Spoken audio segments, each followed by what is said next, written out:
Oh, what's up, guys? CG Inferno here, and oh, my voice already gone.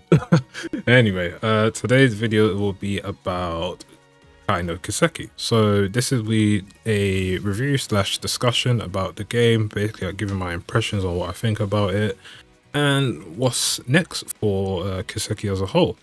So mainly in this video, I'll be going over the gameplay, the new mechanics that have been added in, balancing as well and difficulty wise, music, story, and basically my overall thoughts at the end. So without further ado, let's begin. Now we'll begin with gameplay. So in terms of gameplay, Kai is more or less the same as Kuro 2 and number 1. It's just a bit more expanded now, so they have all the stuff that we had from the original games, essentially the field action and command action as well. And then now be able to use quick arts as well from Kuro 2, that is still there.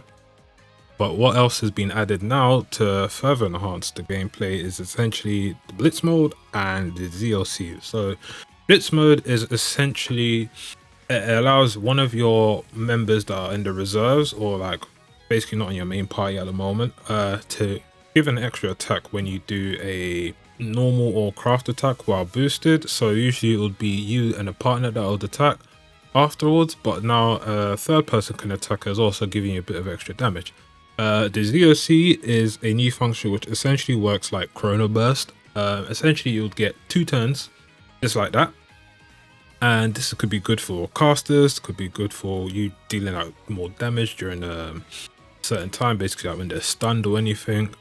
And yeah, it works really well. I felt it was a bit too OP, but at the same time enemies can do that as well, and their one is not even 2 turns. They can go 3, 4, 5, even 6 times in a row, depending on like their speed and your speed as well. So yeah, I can see it was a nice addition. I definitely abused it a bit when it came to like art users and everything, and to be fair, you know, it wasn't the end of the world, but I do like what they did with it, and hopefully maybe we might see it in the future or something, or maybe they might just scrap it like what they've done with Portal 2 and Overdrive. Like I don't think we'll ever see that again, but who knows, maybe one day they might bring it back. Another new feature, I say new but more like a returning feature, is Brave Orders, but in a sense they are called now shard commands. So essentially, if you know what Brave Orders are, these work exactly the same, except the fact that now instead of having like Brave points and all that, you would use the S boost points that you would see like at the bottom left of the screen to use them. So they range from like 1, 2, 3, or 4, and these range from giving you more attack, more defense, more magic attack, or more speed. Now from my own personal experience, the speed and defense are probably the best things ever in the game, especially if you're playing on Nightmare. Like that thing just makes everything trivial. Now add that in with the fact that you can still boost up your own team with defense buffs and everything, you'll basically be taking like minimal damage even on Nightmare, which is really needed for like the later stages of the game because the enemies do hit really hard. Bearing in mind, enemies can do this as well themselves. I'm about to say Brave Orders, their shard commands essentially work the same. Their one could be like more damage, a bit more delay, or they'll nullify X amount of damage from physical attacks or crafts or magic attacks as well. I know one boss kept spamming it, so essentially you just had to use magic attacks on that one. I guess one thing about it is that it can just easily be overwritten. So if, for example, I had like 8 boost right after like using my S crafts and everything, enemy can use it and then I can overwrite it with my own, and you would see like an indication on the shard commands of how much you need to use. So instead of it being like 3, it would be 4, because it'll have like 1 purple line on it as well. But maybe they could have balanced that a bit better, because I felt it made quite a lot trivial. Like if an enemy uses like, okay, I can just use mine and overwrite it. Obviously if you're careless about using your S boost and everything here, you're gonna be in trouble. You're basically fucked at that point. But the most point, in terms of combat, they definitely improved it a lot. Yeah, you'll definitely see with like all the craft upgraded animations and all that, even the S crafts as well. They look really good, really flashy. Um, so yeah, I'm pretty pleased overall. Now, in terms of balancing, I would say I know people say, oh, Kiseki games are easy and blah blah blah, and it's true. Like if you plan out accordingly, you can make any fights trivial at that point, even on Nightmare. Yeah, okay, the enemies will have like big HP pool, which I kind of disagree with because it just prolongs the fight at that point. But yeah, most fights you can go through. If you know from Kuro 2, there's a certain art that you'd get later on in the game, like near to the end, which is a whale, and that whale essentially makes everything non-existent in the game. It will cancel everything, and it will give all stats down pretty much. I feel they did nerf it slightly because I remember in Kuro 2 you could use it and their stats will go down a lot more for like a certain amount of turns and everything, but this one I've noticed it's only just one turn regardless if you keep using it. So I guess that's one way to counter it, because let's be honest, if we could continue to do it, the enemies will just take a shit ton of damage and probably just die within like a few hits. Now in that note, in terms of balancing again, I've noticed in this game a lot that the enemies love to buff, they love to heal, and they love to debuff as well. Now the debuff issue, it's not even an issue, but I feel like I just got targeted way too much with it. Maybe I'm just unlucky, but in terms of the healing and the constant buffs, I felt that was a big problem in certain fights, because there are times where these guys would heal like almost to full health again, and it just basically meant my damage didn't do shit. Like a point, I think one fight the guy was at almost half health and they literally just buffed and healed up until like they were almost full health, and I was just like, bro, come on, really? Why are you doing that? You know? So I felt that was a bit unbalanced, and that's a bit unfair, especially when you're like on higher difficulties as well. Now obviously you can probably just remedy it and have better speed and everything so that they're not constantly doing it, but maybe if Falcon magically sees this video, that they could maybe try and balance that out a bit better in like future games. But apart from that, I felt combat was probably been at its best in terms of Kiseki. I know some people are still a bit iffy about the whole action and all that, but personally me, I enjoy it for what it was or what it is. And you've seen companies now or other games and stuff are starting to even like incorporate this whole hybrid of action and command. You know, you've got Metaphor that's done it, and then I think there's one other game I can't remember off the top of my head. Maybe someone can let me know in chat, I say chat, in the comments about it. But yeah, the fact that these companies are taking note of it, it says volumes for like what it is, you know. So hopefully, you know, games and Kiseki actually keep this type of style, because honestly it makes doing the basically mob fights and everything a lot easier. You can just speed through it with like high speed mode and everything as well. But yeah, in terms of gameplay and balancing and all that, I felt it was fine for the most part, except for like a few issues here and there. Now, in terms of music or OST, I would say for the most part, I did enjoy a fair amount of tracks in the game, although some of them definitely were on the weaker side, and it has been like that for a while in like a few of the games now. Mainly, okay, the hacking mini game, for whatever reason, the one that was in Kuro 2 was a lot better. The one that they used in this game, I said, bro, what the fuck is this, man? Like, I was like, bro, this ain't it. This ain't it. Like, usually me, I am a hella neutral. Most people know, like, I don't even really care if it's that bad or that good. I just say it's whatever, you know, we move on. But even there's to a point where I just say, nah, it ain't it, man. It ain't it. Now in terms of like my favorite tracks, the junction music or the junction boss music, that one I really enjoy. Final boss music was all right, but at the same time, it didn't really feel like a final boss music. You know, like usually there's supposed to be some oomph to it, or like something that gets you going. This one, it felt a bit bit lackluster in my opinion. It's not bad, but it didn't really get me excited for it. There's a few other tracks that I did enjoy overall. And funny enough, there's a DLC track that was supposedly like unreleased or something. I think you get like the limited edition, and that one was really good. And in my head, I said, "Why the hell is this not even in the game? Why is it a DLC?" Now, is it for future content? We don't know, but I'm just like, come on now. You save a track like that for people get a limited edition, which I probably should have ordered, but you know me, I was just hesitant. And now when I went to go and order, it's like, what, 130, 140 pound here. Yeah, I was like, nah, no way. But yeah, that track was really good. If you haven't listened to it, I'll say give it a shot. But in terms of music in general, they still have it, but at the same time, I feel they need some new blood in there. Like, I know there's a certain composer that everyone just shits on pretty much, and I get it to the extent. I just feel like it's a bit unwarranted at sometimes, but I feel at this point in the time, I think maybe after Calvert's done and they go to the new region or whatever, that is where I feel they say, okay, you know what, let's start over with some new fresh people, some youngins and all that. Maybe still keep some of the old classical people there that, you know, that can bring the best tracks and all that, and see what they can cook up. But hey, I'm just one guy, who knows, maybe they might just disregard and say we keep the same people, and you know, we just have a couple good songs, a couple mid songs, and like a couple bad songs as well.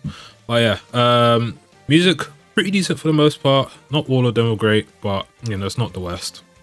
Now into the meat and potatoes. So we are going to be talking about the story, and mainly I'm going to be going over the length of it, the flow of it, and my thoughts on the majority of their story, or I say all of the story at this point, and the ending, and like what I think is going to happen next. So in terms of length, the game took me about almost 80 hours, and that's doing everything in the game minus one side quest because it was tied to fishing, and I didn't do fishing at all in this game, which I probably should have because it's really not the hardest thing to do.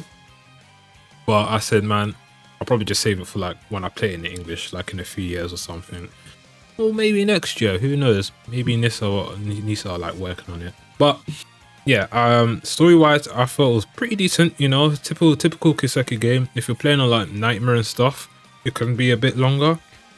Obviously you had guys that like speedrun the shit out of it and beating like 30 hours or so, but we all know how that goes, you know, playing on very easy, skipping everything and all that stuff. But yeah, that's pretty decent. You know, you'll get your Kiseki feel out of it.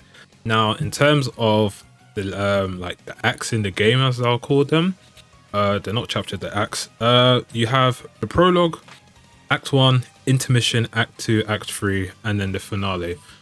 Surprisingly, the intermission is so early on. Usually that's like mid to late game, but this one was just straight after Act 1. Now the prologue in terms of length was good. You know, it was like 2-3 hours at most, especially like reading and talking to everyone. Act 1, you have Vans, Reen, and Kevin. Those are basically like your three main protagonist teams. Reen and Kevin's Act 1 I thought was great. Good length, good size, good content to do, you know, not too long, not too short, and it explains some stuff. Van's route, which I think most people probably agree with me to the point, I thought it was way too long, and I felt it just dragged on for whatever reason. Like there was so much of it that probably could have been cut out. You're just going to every district, you're talking to every NPC that you've talked to like the past 2 games. It's just not everything needed to be there. Obviously, okay, you meet Emilia and all that, which was quite nice. But yeah, I felt it dragged. It really dragged. Like when I was streaming it, obviously bearing in mind I do long streams, I felt that part dragged for too long, you know, to the point I'm just like, bro, can this be done? Now, it wasn't bad per se, but it was too long. And then the side questing as well. Yeah, Van seems to have a lot more than others, which is to be expected. I felt the side quests were pretty well done for the most part in the game. You meet some familiar characters and all that. You meet some new ones as well. You see some throwbacks to like other characters or like cameos. Like for example, Ren's one. You have Blue Bank that was in Calvard somehow, which, let's be honest, that guy is just a mystery at this point. He should do whatever the fuck he wants. That was really nice. You have the Fabio quest for Van. That was pretty decent overall. So yeah, side questing, it wasn't too bad. I actually enjoyed it for the most part. You know, it definitely gave some insight to some characters. For one, Rosette, there was lore for her, and I was like, oh damn, this is like actual good lore. So yeah, it's one of those games where you don't want to skip out on the side content, honestly. Even the connect events as well. That one, you really don't want to skip out as well, because it actually adds to like certain characters' story and everything. Now, in terms of intermission, that's where you go into the Grim Garden. So it's essentially like what the last game had. The other garden, I can't even pronounce the first word. I'm not going to try it because it just... If you hear the English pronunciation, I would say English, but if you hear the Western pronunciation of it, it's like you're German or whatever maybe, then you might get an understanding for it. But that one works the same. You essentially go through these floors, you beat up the enemies, you got missions to do, you got side missions to do that you can also complete, but you don't really need to do them. But they give you like rewards and everything, which are really nice and really helpful. And then at the end of it, you've got, or at the end of the door, you've got like a boss fight to do. So in a sense, this garden place is a story in itself. I wouldn't say completely separate from the story, but it adds a lot, especially like the ending of that place. It drops some serious lore, and I was like, oh shit, this is like something really serious to think about for like future games and stuff. That in itself was pretty decent. It's like every point in time, or every time you go to a new act or something, you mainly got a new door to do. That's where you can basically mix and match it and use whatever team you want. So you can have Reen, you can have Kevin, you can have Van all on the same team, Shizuna, all of that. So yeah, it's a nice place. In the garden as well, you also have like a place to check out the memories that you get throughout the doors. Essentially, there's like 1 or 2 per floor. Sometimes you might have to revisit a floor to get one. These basically give a backstory to certain characters. One, you get one for Dominic, so Judith's grandmother. That one was really interesting. You got another one for Agnes's mum. You got another one for the Enforcer and Melchior. You see young Sharon and all that. So yeah, those really add on to the story in terms of like characters and their lore and everything. So I thought I was pleasantly surprised. Now the rest of the acts, so Act 2 was pretty decent size. Act 3 was short and sweet for the most part in most people's one. Like Kevin's one was literally just straight story, and you would understand why, because where they visit, let's be honest, you can't even do no side quest in there. It would be a miracle if you could. But yeah, I really enjoyed those ones. Obviously because it's coming near to the end, so obviously the stories are picking up a lot. They only have the finale, twists and turns, which I think most people kind of saw coming. If you're playing it or watching it, you probably saw it coming a long mile away. And then you have the ending, which has caused a few ruffles in the community. Now, for me personally, cliffhanger endings, I don't mind. Obviously, it hurts. It hurts because it's like, okay, now I have to wait, and you don't know how long you're waiting. So in this case, usually Kiseki's like every year, but in this case, it might be 2 years, because supposedly the new Xanadu game is coming out next year. And being honest, I don't see Falcon releasing both of them in the same year. Well, all we know, they could, but at the same time, let's be honest, I don't think that's happening. They said it will answer a lot of questions. It did answer questions, but at the same time, as every Kiseki game, it just gives us more questions. And this time, it is giving us quite a bit, because the stuff that I saw, and I was like, okay, this is just like unbelievably, like, I wouldn't say stupid, but it's just hard to believe, because now it's just like everything's coming back in full circle at this point from Sky Days pretty much, you know. And yeah, it's an interesting ending to say the least. I know people might hate it because they're like, okay, it's supposed to end Calvard, right? That's what we got told, right? that this was supposed to end Calvert, but it hasn't. So essentially, we got another game. And at this point, I don't really blame them, mainly because they probably were writing it and doing it, and they're just thinking, can we really fit all of this into one game? It's like Cold Steel, pretty much. I'm sure 1 and 2 was supposed to be one game, and now if you look at it, you're thinking, how the fuck were they going to fit all of that into one game? You know, you could say the same for 3 and 4 as well, right? So, you know, it's a hard one, because it's like, okay, he says one thing and then he'll go and do another thing with Kondo, and it's like, do we keep believing him, or do we just get to the point where he says something, we're like, yeah, that's cap, bro, we're not believing you. But yeah, essentially we have to wait. Now it could be a DLC, could be not, it could be a full-fledged game, which I think at this point, I don't think it'll be too long of a game, because I don't think there's too much to even do in Calvard now. We've done what we really needed to do. But yeah, now we just have to wait and see. But overall, I didn't mind the end. It hurts, but I get it, you know, I get it. It's not the end of the world. But yeah, in terms of story, I enjoyed it for the most part. It definitely dragged here and there, but you can see where it's leading up to now. What they're gonna plan for the next game, we shall have to wait and see. Hopefully it's not dragged out too much. Hopefully it's like straight to the point. Well, I wouldn't say straight to the point, but a good story, like maybe like 40-50 hours maybe, because I feel like at this point there's not much they can do in Calvard. And then yeah, after that, hopefully they end it off well, good. Maybe a nice little teaser for the next game, or next region I should say. Supposedly we're going like to the east side at this point. But yeah, we'll just have to wait and see. But overall, that is my opinion on the story and all the other stuff in it as well. Now, it's pretty much, I'm going to wrap it up. I've realized I've been talking for a hella long time. I don't think I've had a review / discussion like this long in a hot minute, you know. Usually I want to try and keep it short and sweet, but sometimes that's not the case. But yeah, I hope you guys enjoyed this review / discussion.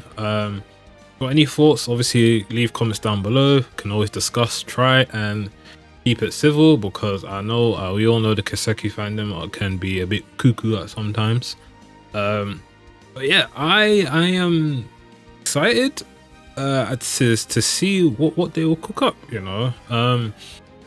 It's definitely interesting to play Kai. Like when they announced the title, I was like, okay, something big is gonna happen. And you know, after that Pro 2 true ending, I would say, where Hamilton is looking at the tower and all that, I was like, okay, something is going on with that tower, and lo and behold, it happened. But yeah, for the most part, I'll probably give the game a 7.5 out of 10. Probably dock points, mainly because the music wasn't as great. There were definitely a few tracks that could have been way better. In terms of pacing, that's the word I should have used earlier. Act 1, definitely need to cut it down on Van's route. But yeah, apart from that, I enjoyed it. Combat has really improved. Kind of makes it similarly a bit easier, but at the same time, enemies can just screw you over at one point. It happened to me in one fight anyway.